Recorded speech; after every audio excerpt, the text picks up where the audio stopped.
Mackenzie Johnston with Cattle News Central, bringing you your February 10th cattle industry headlines. Brought to you by AgRisk Advisors.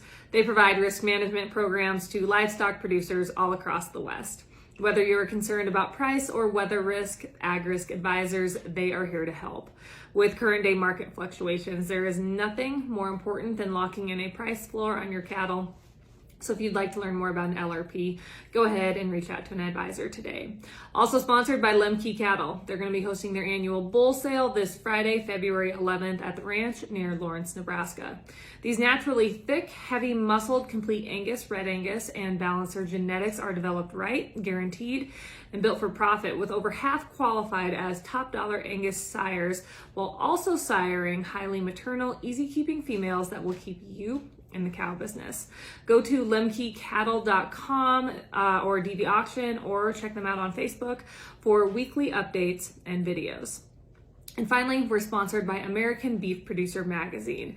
They offer in-depth articles on a wide variety of topics within the industry. They feature award-winning photography and so much more within their publication.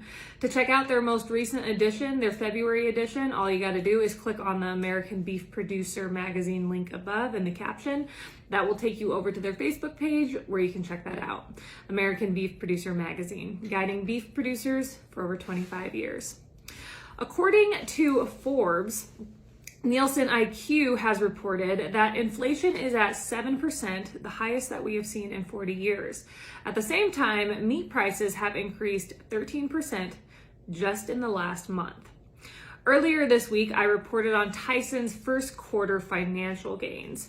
So to refresh everyone's memory, Tyson's quarterly earnings per share increased 48% in their first fiscal quarter that ended on January 1st.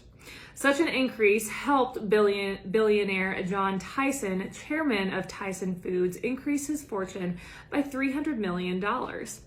Tyson's increase in quarterly earnings is attributed to sky-high meat prices, but Tyson claims that the company has been forced to increase meat prices because of input costs going up. But let's consider a few numbers here. On Monday, it was announced that the meat giant's operating margins were 11% in this most recent quarter. In the pre-pandemic days of 2019, that number was 6.53. If you go back 10 years, Tyson's operating margins were 4%. So the meat giant is now spending less money to make more. Sky News has reported that according to Professor Patrick Brown, CEO of Impossible Foods, and Michael Eisen with the University of California, we must get rid of animal agriculture and plant trees on the empty fields to slow climate change. The two men believe that this needs to happen in the next 15 years, and if it does happen, it would be the same as reducing carbon dioxide emissions by 2/3. I don't know what we're going to eat, but will at least reduce carbon dioxide emissions. According to their study that was recently published in a climate journal, 1/3 of the Earth's land is used to raise and feed livestock, and that livestock is responsible for 16% of annual greenhouse gas emissions. If trees were planted on that land instead, those trees would remove 800 billion metric tons of carbon dioxide from the atmosphere. This would halt the increase in atmospheric greenhouse gases for 30 years, according to the scientists. Professor Brown said that he is hoping others will realize this option is our best chance to reverse the trajectory of climate change. Various scientists have labeled Brown's and Eisen's analysis as extreme and implausible because many parts of the world, they are not likely to make this transition that is required to do away with agriculture because it's straight up crazy. Professor Toby Matron with Royal Agricultural College said that the real problem when it comes to climate change lies in aviation, concrete production, road transportation, etc., which contributes 85% of greenhouse gases, not livestock. This update is also sponsored by Circle 5 Cow School. If you would like to learn how to preg check your own cows or start AIing, Circle 5 Cow School is the way to go. Almost every week they are hosting classes from Texas to Tennessee. If you would like to check out their schedule, all you got to do is head on over to Circle 5 Cow School. That is the number 5 in there, or you can go ahead and just give them a follow on Facebook.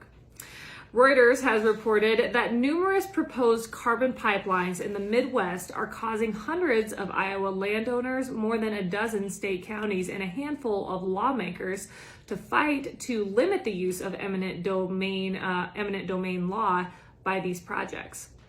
They argue that property rights and other concerns outweigh the potential benefits of the pipelines to local industry and the climate.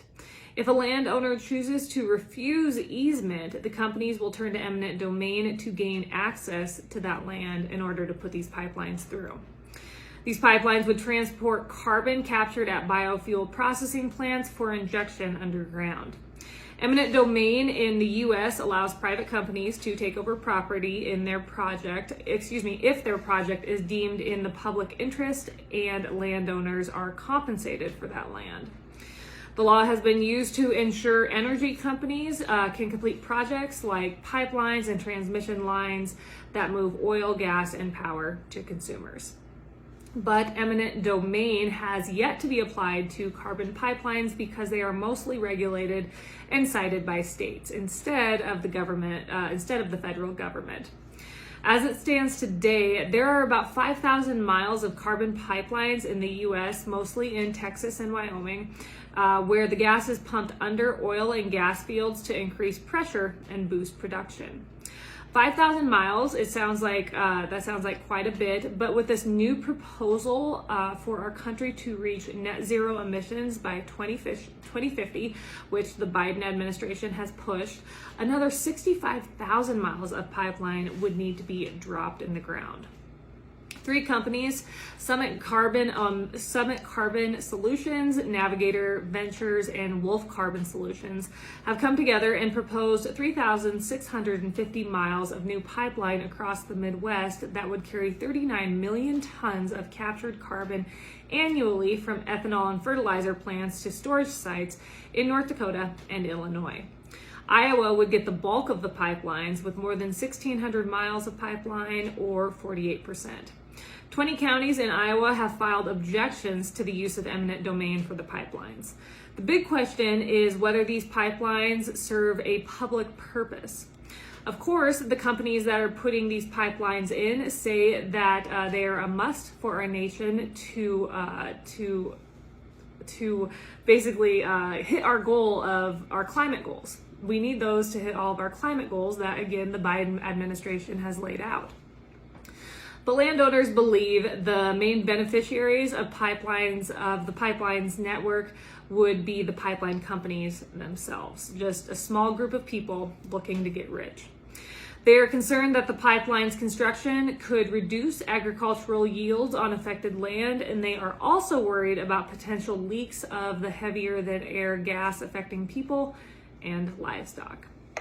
That is all I have for you guys this morning. Hope you're having a great week. Have yourself a terrific Thursday. I'll catch you later.